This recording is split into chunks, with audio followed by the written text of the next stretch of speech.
একদম একদম একদম একদম ভিডিও কেন চেঞ্জ করো? শুনতে ভালো লাগে না? ভালো কথা শুনতে ভালো লাগে না? ঠিক কিনা বলেন? ঠিক ঠিক ঠিক। কোরবানির ঈদের দিনেও আপনি আপনার ওয়াইফকে একটা বিগ অ্যামাউন্টের ঈদ সালামি দেবেন। এর কারণ হচ্ছে অনেক স্বামী কোরবানির ঈদের দিনেও আপনি আপনার ওয়াইফকে একটা বিগ অ্যামাউন্টের ঈদ সালামি দেবেন। এর কারণ হচ্ছে অনেক স্বামী কোরবানির ঈদের দিনে মাফ চাইছে, ও তোমাকে আমি রোজার ঈদে অনেক টাকা সালামি দিয়েছি, এবার কোন সালামি আমি দিতে পারবো না, আই এম সো সরি। এটা ঠিক না।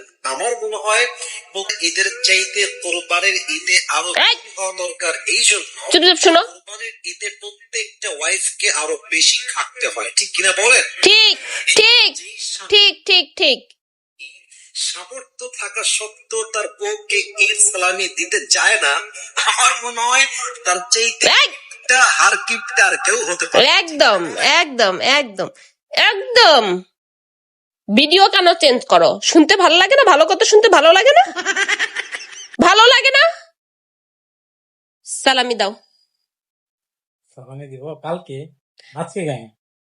আচ্ছা, কালকে হ্যাঁ হ্যাঁ, সালামি যেন পাই, মনে যেন থাকে, কালকে। মনে যেন থাকে, বুঝছো?